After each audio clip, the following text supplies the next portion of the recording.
In the name of Almighty, the most beneficent, the most merciful, welcome to our financial accounting class. Let us discuss about the preparation of double column cash book in this class. As we learned that is the cash book is classified into that is the single column or simple cash book. Then the second one is double column cash book with the cash and the discount column. Then the next one is again the double column cash book with bank and a discount column, and finally triple column cash book with cash, bank and discount column. Okay, these are the types of cash book as we learn. This cash book serves the double purpose, that is one as the subsidiary book and also serves as the ledger book. If we prepared the subsidiary book of cash book means there is no need for the additional preparation of cash ledger account and the bank ledger account, as the preparation of the cash book is just like the preparation of the ledger account. How we will prepare the cash account and how we will prepare the bank account, the same procedure is followed in the case of the preparation of the cash book. In the previous class we learned about the preparation of the simple cash book, and today we are going to learn about the preparation of the double column cash book, that is with the cash and the discount column. This is the format of the double column cash book. First we have this side is known as the receipt side, and this side is known as the payment side. First we have the date column on the debit side, then receipts column, then receipt number, then ledger folio, discount allowed in case of receipt side, and the next one is the cash column. And next on the credit side we have the date column, payments column, voucher number, ledger folio, discount received column in the case of payments, and the cash column. So these are the columns that will be provided for the double column cash book. Here we have the question. Okay, you need to copy the question first and answer next.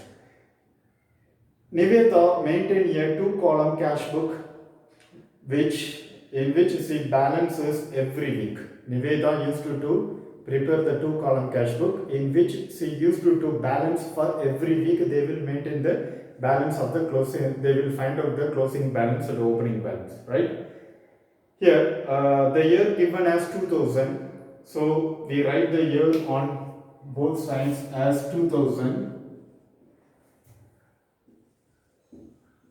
and the date begins with March 25. Okay, so we can write as March on both sides. March as MAR in simple. 25. Her cash book showed the balance of rupees 6,900. Her cash book showed the balance of rupees 6,900. So this is the opening balance. So the opening balance of the cash book will be always on the debit side. So it is the debit balance as it is the asset. Cash is the asset. So we need to begin as to balance brought down. To balance brought down. What is the amount? 6,900.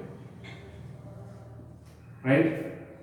And on the next date, March 26, paid cash to Kailas. Okay? Paid cash to Kailas. Paid cash to Kailas means what will be the entry? Kailas account to cash account. Right? So here cash account got credited and should be written on the credit side. That is the payment side, March 26 by Kailas. Right? What is the amount? 1,428. 1,428.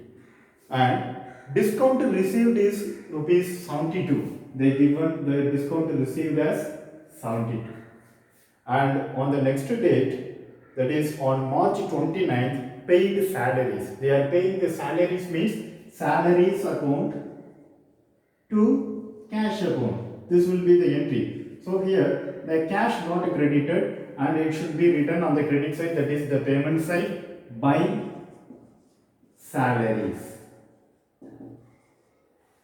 March 29, right? March 29, and the amount is 5025.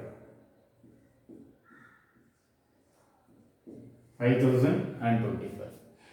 And next we move on to the next transaction on March 30th, that is the cash sales. Cash sales means what will be the entry? Cash account will be debited to sales account, right? Here the cash got debited and it should be written on the receipt side on March 30th. This is the opening balance date is 25, sorry. So here the transaction date is March 30th to sales, right? What is the sales amount?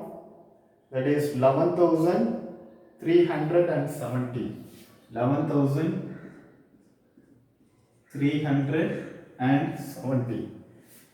And the next thing is, on the same date, March 30, withdrew cash for private use. Withdrew cash for private use means the entry will be drawings account to cash account, right? Here the cash account got credited. Here the cash account got credited. So it should be written on the credit side, that is the payment side, by drawings. The date of the transaction is 30, by drawings. How much the amount? That is 1020. 1020.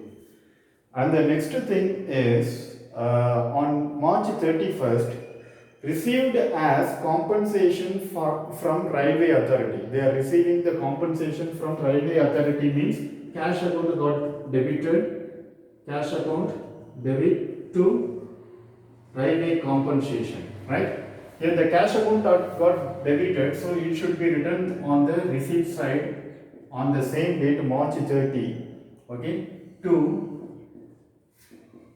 railway compensation, right? They are getting the compensation from the railway as it is the receipt, okay?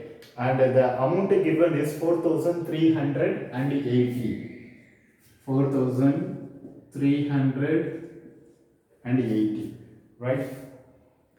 And the next thing is on the same date, that is here also, the date given for the Railway Authority is 31.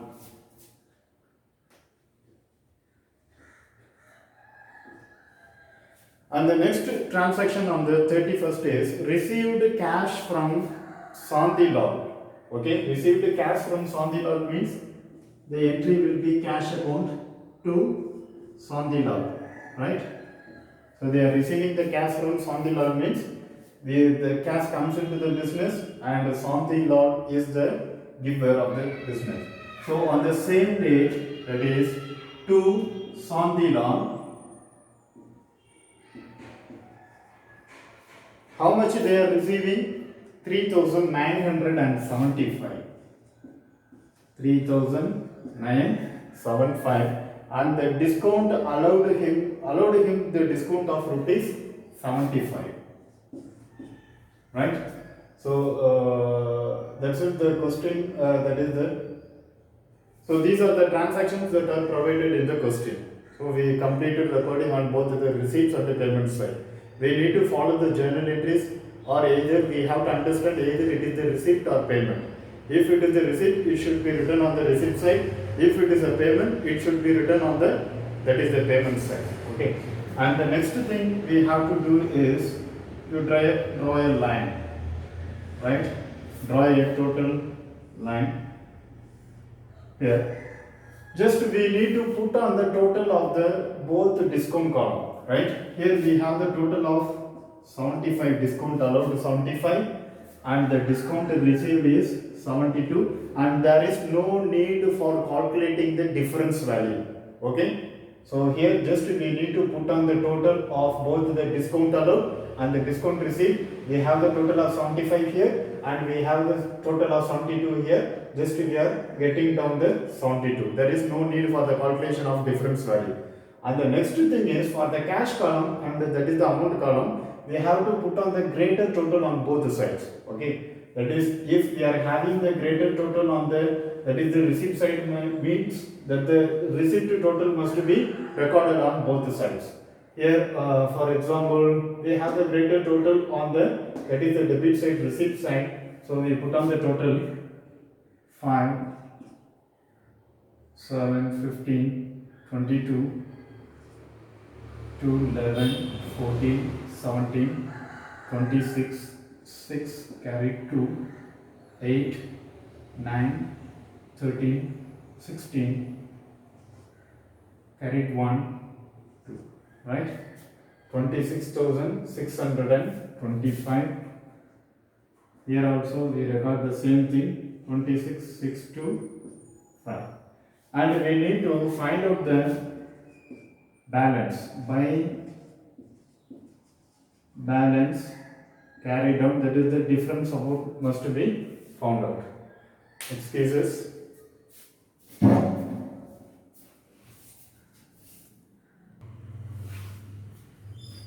Yes, we have the greater total of 26,625 on the receipt side, so it must be recorded on both sides. That is, this 26,625 has been recorded here also. And the total of the payment side is 7,473, and the remaining, that is the difference value, is 19,152, right? 19,152 is the difference value, that is the closing balance we found out. This closing balance must be brought down to the opening balance as the balance of the next month. Here we have 31st of March, means after the March we have April. Okay, so April 1 to balance